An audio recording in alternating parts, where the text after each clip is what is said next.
Estamos de volta com o Boa Noite Rio Branco, na sua TV Rio Branco, o canal 8 do SBT. Mais uma vez, obrigado pela sua audiência. Eu tenho o prazer de conversar agora, com apoio, claro, do Supermercado Araújo, do Araújo Mix também da New Flex, que representa no Acre os colchões Confortmag, colchões magnéticos, com o secretário estadual de Educação, professor Marco Brandão. Seja bem-vindo, secretário. Muito obrigado. Boa noite. Tudo bem? Vez. Tudo bem, tranquilo. Fazia algum tempo que eu não recebia a minha visita ilustrre do senhor. Pois é, a gente vem quando é convidado, né? A gente sempre vem quando é convidado. Não, mas é uma porque, pauta muito especial. Na verdade, o senhor há de convir que a sua parte, a gente falava aqui no início, talvez seja mais complicada, né, a organização do Estado. É um maior orçamento, um maior número de gente, né? Nós envolvemos aí em torno de 16 mil servidores, quase 20 mil servidores e aproximadamente 170 mil estudantes. Não é fácil. É um contingente muito grande de pessoas. Então, para você encaixar a nossa agenda com a sua agenda, nem sempre é possível. Ainda bem que foi agora. A gente até tentou na segunda-feira. Pois é, você tem uma ideia, né? O importante é que aqui estamos, né?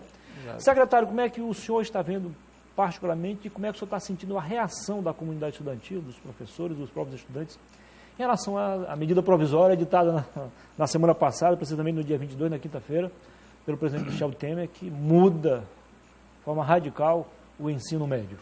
Na verdade, Muniz, a gente tem que considerar algumas questões, né? Primeiro que essa é uma situação polêmica. Ela hoje é uma das polêmicas do momento. Até porque tudo que é novo gera polêmica, né? Mas não é só porque é novo, né? Porque a discussão da mudança do ensino não é uma discussão nova, essa é uma discussão que já vem a longo prazo e a gente já vem fazendo isso desde o Plano Nacional de Educação, na Base Nacional Curricular Comum, que a gente já vinha pensando nessas mudanças pelas quais o ensino deve passar. A grande questão não está no quê? Está na forma. Né? E a grande polêmica central está na forma e em alguns aspectos também do conteúdo, não da medida provisória ou da forma como essa medida provisória foi apresentada. Né? E aí a gente tem que ponderar sobre essas questões com um pouco de equilíbrio, né? Mas sempre pensando que quando você vai editar uma norma que vale por 120 dias, mas que muda um sistema inteiro que prevê aí regime de colaboração entre diferentes entes federados, o governo federal, os governos estaduais e o governo municipal, e foca exclusivamente na educação, que é algo que você não pode tratar a curto prazo, né? Então é algo a ser pensado. Então, a primeira coisa que a gente tem que pontuar a discussão sobre a mudança do ensino no Brasil, ela já vem acontecendo. Né? Já tinha sido startada, inclusive, dentro do governo do Lula, já tinha sido startado dentro do governo Dilma. Aumentado um ano, né?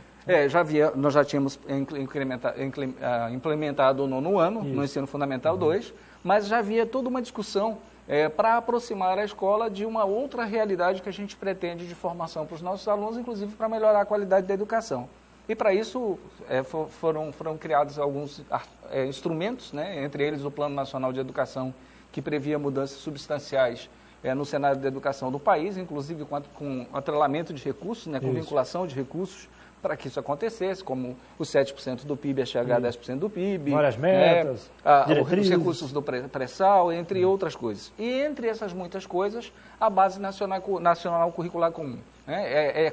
E aí nós temos coisas que são de consenso e coisas que são de dissenso. Né? O que é o consenso? O consenso é a necessidade da reforma. Isso aí ninguém discute. Isso não discute, nós já vínhamos fazendo isso a longo prazo. Né? A necessidade de nós repensarmos a forma de fazer educação e as diretrizes e tudo daquilo que pressupunha fazer educação já era uma coisa que vinha sendo posta e que já vinha sendo discutida. E em alguns momentos nós já tínhamos amadurecido muito. Por exemplo, quando você pensa que você tem um conjunto e um arcabouço de ações voltadas para o ensino fundamental 1, que é de 1º ao 5º ano, e que isso já está um pouco mais maduro e avançado. E por isso o ensino de 1º ao 5º ano tem crescido bastante e avançado bastante. Né? Isso está posto. Mas quando você chega para as etapas seguintes que são do ensino fundamental de 6º ao 9º e ensino médio, a gente ainda estava buscando alternativas para amadurecer esse processo e isso passava por uma grande reforma. Claro. Né? E essa reforma não podia ser uma reforma imposta, não podia ser uma reforma simplesmente imposta por uma lei sem nenhuma consulta pública. E daí foi instituído tanto algumas questões como o Sistema Nacional de Educação, o Plano Nacional de Educação, mas sobretudo a Base Nacional Curricular Comum, que previa exatamente uma discussão ampla e vem sendo feita já há alguns anos essa ampla discussão para saber que mudanças de fato podem acarretar a melhoria da qualidade da educação praticada no país. Né? Isso ouvindo as partes, ouvindo os professores, ouvindo especialistas, ouvindo a comunidade escolar, mas ouvindo todos os interessados. Porque uma mudança substancial como essa mexe em toda a estrutura.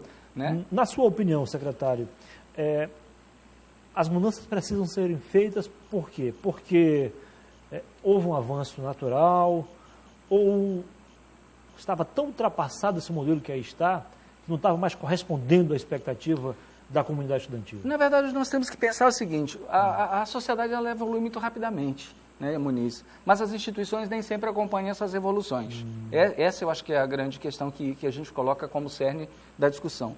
Nem todas as instituições e a escola se colocam nessa condição, acompanham todas as dinâmicas da sociedade. Então, por exemplo, só para você ter um exemplo, eu estava conversando com os meninos hoje numa determinada escola, e eu estava dizendo que nós temos uma sociedade completamente digital, sem fronteiras, multicultural, mas nós não temos uma escola que acompanhe esse mesmo ritmo. Né? Uma sociedade tecnológica, e não temos ainda uma escola tão tecnológica que acompanhe esse mesmo processo. Então, nós temos um descompasso entre o que acontece na sociedade e que deveria se refletir na escola, porque a escola é parte da sociedade e sofre, obviamente, todas as questões que estão relacionadas a essas transformações, mas não vem sendo feito a longo prazo. Então, nós tínhamos um pensamento de ter um sujeito para o século XXI, com todas as competências e habilidades que esse século XXI exige, mas uma escola que ainda não se adequou a esse processo todo e que não se tornou tão significativa para esse perfil de estudante que a gente está recebendo e de perfil de sujeito que a gente precisa ter na sociedade. Né? Então, a reforma que a gente estava buscando e que tem buscado ao longo do tempo para tentar aproximar a escola desse universo, ela se traduziu aí na Base Nacional Curricular Comum, que é um dos fundamentos dessa medida provisória. E aí entram as grandes polêmicas da medida provisória, né? Que é, primeiro delas, a Base Nacional Curricular Comum, ela pensa a educação como um todo, em todas as suas etapas. Eu estou falando de educação básica, né? Eu penso desde a educação infantil até o ensino médio. Se eu penso o processo de educação ao longo de todas as suas etapas, eu consigo ter uma dimensão exata do que vai acontecer em cada etapa e de como ela vai se refletir na outra. Uma das grandes polêmicas dessa medida provisória, uma das grandes, talvez, os senões que a gente precisa pontuar, é exatamente isso. Essa medida provisória, ela foca única e exclusivamente no ensino médio e trata o ensino médio de forma dissociada das outras etapas do ensino. Você acha que é impossível fazer isso? Não dá para fazer. Não dá para fazer porque muitas das questões que nós vamos ter no ensino médio, elas são fruto e são reflexo das etapas anteriores. Ou negativo ou positivo. Elas são frutos da etapa anterior. Não dá para eu pensar no ensino médio sem pensar no sexto ou nono ano. Não dá para você pensar nisso. Você tem que pensar no todo. Ou seja, se eu tenho um aluno bem alfabetizado nas séries iniciais, ele tem uma grande possibilidade de ter sucesso no sexto ou nono ano. Se ele tiver sucesso no sexto ou nono ano, e ali onde nós temos o maior gargalo, né, que é onde se dá maior reprovação, onde dá maior evasão, os resultados não são iguais os da primeira etapa do ensino fundamental, assim, que é de primeiro ao quinto ano, né, e isso se reflete ainda mais no ensino médio, pensando que, olha, você vem num processo, primeiro ao quinto ano, você tem quase a universalização da educação no Acre, né, das crianças quase todas estão no primeiro ao quinto ano, mas você não tem isso já no sexto ou nono ano. Vai diminuindo. E você tem ainda uma redução muito maior. Vai peneirando ainda mais. Claro, você vai tendo um afastamento disso. Secretário, vamos falar um pouco usar um exemplo da Finlândia, para a gente voltar à nossa realidade.